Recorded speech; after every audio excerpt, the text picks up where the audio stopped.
السلام علیکم my YouTube friends, welcome you all to my channel. دوستو، یہ کہانی ہے ایک ایسی ناول نگار کی جس کے بارے میں محلے کے بزرگوں کو یقین تھا کہ وہ آوارہ نکلے گی۔ وہ جوانی کے دنوں میں سارا دن یوں ہی سیٹیاں بجاتی رہتی اور کسی ٹام بوائے کی طرح ادھر ادھر گھومتی رہتی۔ جوانی کے ایام میں اس کی حرکتوں کے سبب لوگ ایک حد تک اسے پاگل خیال کرتے تھے۔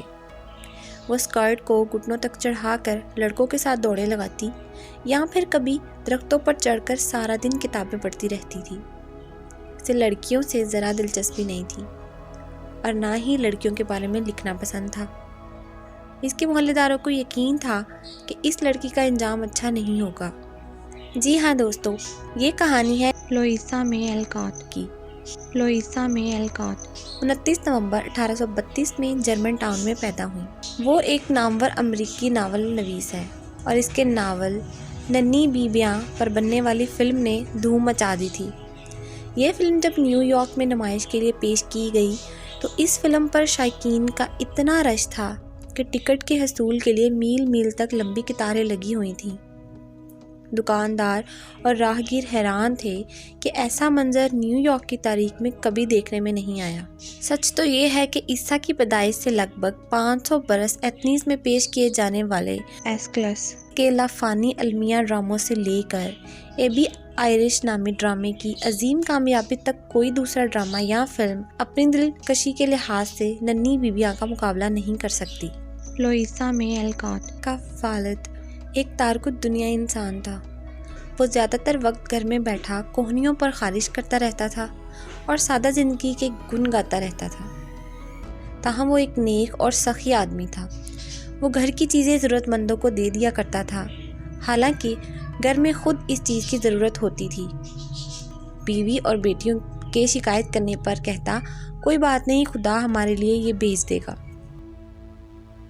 لوئیسا مے الکاٹ اپنی بیمار ماں اور چھوٹی بہنوں کا پیٹ پالنے کی خاطر کہانیاں لکھا کرتی تھی۔ اسے عورتوں اور لڑکیوں کے متعلق کہانیاں لکھنا پسند نہیں تھا، لیکن اس کا پبلشر بضد تھا کہ وہ لڑکیوں کے بارے میں ایک کہانی لکھے۔ بظاہر تو اس نے یہ کہانی لکھنے کی حامی بھر لی، مگر داخلی طور پر وہ یہ کہانی لکھنے سے سخت نالاں تھی۔ جب وہ ننھی بیبیاں کی کہانی لکھ رہی تھی تو سخت بیزار ہو گئی اور وہ جلد از جلد اس کہانی سے پیچھا چھڑانا چاہتی تھی۔ کہانی لکھنے کے دوران وہ غصے میں قلم پھینکتی اور کتے کو سیٹی بجا کر بلاتی اور بھاگتی ہوئی جنگل میں نکل جاتی۔ یہ کہانی لکھنے کے بعد اس کا خیال تھا کہ اس نے ایک ناکام ترین کہانی لکھی۔ تاہم جب کتاب شائع ہوئی تو ہاتھوں ہاتھ بکنے لگی اور یہ سب سے زیادہ فروخت ہونے والی کتاب بن گئی۔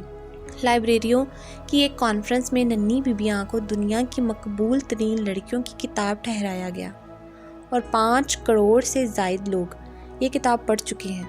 دوستو، شہرت کی بلندیوں کو چھونے والی یہ مصنفہ جب شروع میں اپنی لکھی ہوئی کہانیاں پبلشرز کو بھجوایا کرتی تھی تو وہ اسے واپس بھجوا دی جاتی تھیں۔ ایک دفعہ ایک ایڈیٹر نے اسے لکھا کہ وہ کبھی بھی نامور لکھاری نہیں بن سکتی، بہتر یہ ہے کہ وہ یہ کہانیاں لکھنا چھوڑ کر سینے پرونے کا کام شروع کر دے۔ لیکن اس نے اپنی ہمت اور لگن سے ایڈیٹر کی بات کو غلط ثابت کر دیا اور آج وہ مکان جس میں لاؤسا رہا کرتی تھی، اسے دیکھنے کے لیے ہزاروں کی تعداد میں لوگ آتے ہیں۔ بعض کے نزدیک وہ ایک مقدس جگہ ہے اور کچھ تو کمروں میں گھومتے پھرتے آنسو بہاتے رہتے ہیں۔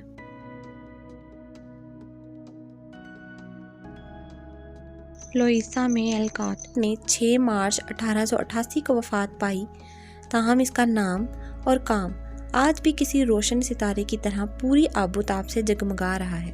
اگر آپ کو ویڈیو پسند آئی ہو تو ویڈیو کو لائک ضرور کر دیں اور چینل کو بھی سبسکرائب کر دیں۔ ملتے ہیں نیکسٹ ویڈیو میں۔ اللہ حافظ۔